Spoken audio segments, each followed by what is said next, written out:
How to add line breaks in Instagram captions. If you've ever tried to add line breaks in your Instagram captions but they keep disappearing after posting, here's the simple fix. First, open Instagram and tap on plus icon on top left corner and start creating a new post. Select your photo or video, tap Next, and go to the caption area. Now here's the key part. Type your first sentence, then tap the Return or Enter key on your keyboard. Press Return as many times as you need to create those blank lines before typing the next part. Important tip: make sure there are no extra spaces at the end of any line before you press Return.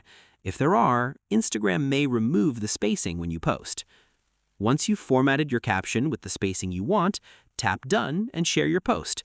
Your caption will appear exactly as you formatted it with all the line breaks in place. And that's it.